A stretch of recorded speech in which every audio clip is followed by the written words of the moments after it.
Another civic apathy in the national capital. 3 lives were lost in a shocking incident of apathy at Rao's IAS coaching center. Dramatic visuals from the basement caught on camera shows the intensity of how the tragedy unfolded. In a horrifying incident, 3 students died after an IAS coaching center in Rajendra Nagar flooded only after a few hours of rainfall. Deceased have been identified as 28-year-old Nevin Dalwin from Kerala, 25-year-old Shreya Yadav from UP and 25-year-old Tanya Soni from Telangana. 14 other students have been rescued so far. Students intensified their protests outside the coaching institute demanding justice. Meanwhile, Delhi Minister Atishi has initiated a magisterial inquiry. 2 people have been arrested by the Delhi police, including owner Abhishek Gupta and coordinator Deshpal Singh. This is not the first incident since monsoon began in the national capital. At least a dozen have lost their lives due to the monsoon mayhem and civic problems in Delhi. The question is, who is responsible for these deaths? ये वो IAS academy है Rouse, जिसमें तमाम जो students है उसकी basement में फंस गए थे। दरअसल ये उसके पीछे की सर्विस लाइन है। सामने की तरफ अगर आप देखेंगे तो मेन रोड है, लेकिन ये पीछे का पूरा हिस्सा है जहां पर पानी जो है वो तेजी के साथ बढ़ा और उसके बाद बेसमेंट में लगातार बढ़ता चला गया। तस्वीरें अगर आप देखेंगे, यहाँ पर जनरेटर सेट है, तमाम जो यहाँ पर सामान था वो पूरा तरीके से उथल पुथल हुआ है। और सबसे बड़ी बात यह है कि इस पूरी बिल्डिंग में जहाँ ये पूरा इंस्टीट्यूट चलाया जा रहा था, उस इंस्टीट्यूट की बैक साइड की ये पूरी वॉल जो है, मैं अपने कैमरा पर्सन से कहूंगा कि वो ये दिखाएं कि सर्विस रोड पर ये पूरी जो वॉल है वो पूरी तरीके से बंद है। कोई एग्जिट गेट जो है वो यहाँ पर बनाया नहीं गया है, जिसके चलते अगर कोई बड़ा हादसा होता तो यहाँ पर बच्चे बाहर निकल सकते। जाहिर सी बात है, अगर पानी का फ्लो बढ़ रहा था, अगर पीछे का रास्ता ये खुला होता, जैसे तमाम जो यहाँ पर बिल्डिंग्स हैं उनमें अगर आप देखेंगे तो यहाँ पर भी कई इंस्टीट्यूट्स हैं, उनमें बाकायदा एग्जिट गेट जो है वो अलग से दे रखा है कि अगर पानी का फ्लो या किस तरीके कोई हादसा हो तो अगर आगे से ना निकल सके तो पीछे के रास्ते सर्विस रोड पे निकल सके। लेकिन इस पूरे इंस्टीट्यूट में जहां ये कल हादसा हुआ, वहां पर सर्विस लाइन को पूरी तरीके से पैक करा हुआ है। कोई भी यहां से इंस्टीट्यूट में बैक साइड से बाहर नहीं निकल सकता। ये पूरा एग्जिट गेट बंद किया गया है। देखिए, मुझे अधिकृत तौर पे तो ना कोचिंग सेंटर से कोई जानकारी मिली, ना प्रशासन या पुलिस की तरफ से कोई फोन आया।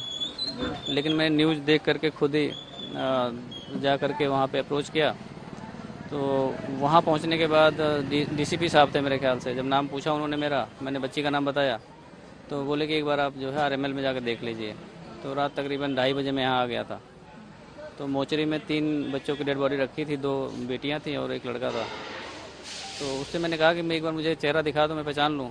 तो बोला सर ये पुलिस केस है, हम दिखा नहीं सकते। फिर बोला एक पेपर है मेरे पास, आप उसको देखना चाहें देख लें। तो उनमें 3 बच्चे थे, एक श्रेया यादव भी नाम लिखा हुआ था।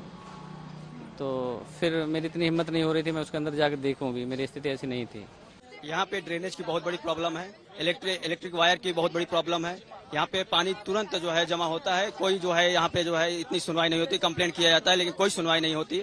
ऊपर से यहाँ पे जो कोचिंग माफिया हैं वो यहाँ पे कोई किसी तरह का फैसिलिटी नहीं प्रोवाइड करा रहे हैं। यहाँ पे जो कल कैजुअलिटी हुई है वो 30+ कैजुअलिटी हुई है, बट ऑफिशियली 3 जो है दिखाया जा रहा है, जो कि सरासर झूठा है। क्योंकि हम लोग वहीं पे मौजूदा उसी पे खड़े थे, वहां पे जो है गाड़ी भर भर के जा रही थी और उस गाड़ी को जो है ब्लैक पुलिस की जो गाड़ी थी उसमें जो है ब्लैक पन्नी लगाकर उसे भेजा जा रहा था। बिजली विभाग का यहाँ पर कोई इतना खास कोऑपरेशन नहीं है। आप वहाँ से लेके अंदर बिल्कुल मेन गोल चक्कर तक जाएंगे या आगे तक भी जाएंगे वाटर टैंक तक, तो आप देखेंगे वहाँ पे मल्टीपल पोल्स, वहाँ पे नंगी तारे हैं और बंच में है। हेविली डेंस्ड वायर्ड एरिया है ये, और यहाँ पे खुली तारें पानी में तैर रही होती है या मेटल के गेट के साथ अटैच्ड होती है।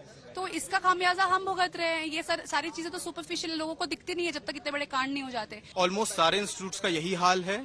स्टूडेंट्स की life every time every second it's on a risk. अभी इतना सब केस हो गया है, एमसीडी का कोई बड़ा ऑफिशियल यहाँ नहीं आया है अभी तक हमारे पास एग्जैक्ट नंबर नहीं है कि कितना डेथ हुआ है, कितना कैजुअलिटी हुआ है। क्या लाइफ मैटर नहीं करती है बच्चों की? आप हमें एग्जैक्ट नंबर तक नहीं दे पा रहे हैं, कैसे काम चलाएंगे आप लोग? यहाँ पे एग्जैक्ट डेटा नहीं दी गया है। 3 नहीं, यहाँ पे करीबन 20 से 25 लोग स्टूडेंट इसमें नीचे गए हुए हैं जिनका अभी तक कोई पता नहीं है।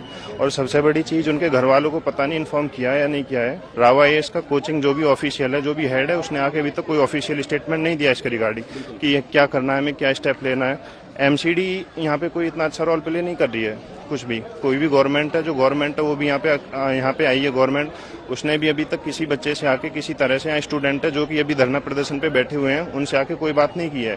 तो यहाँ पे देखा जा रहा है कि जो भी बच्चे हैं उनको मतलब इग्नोर करके पूरा यहाँ पे पॉलिटिक्स अपना देख रहे हैं। The owner of this place, Mr. Ved Gupta, and Water Education Minister Atishi Marlena. It's been hours since the tragedy has happened, and no one from the government has shown up to take the responsibility.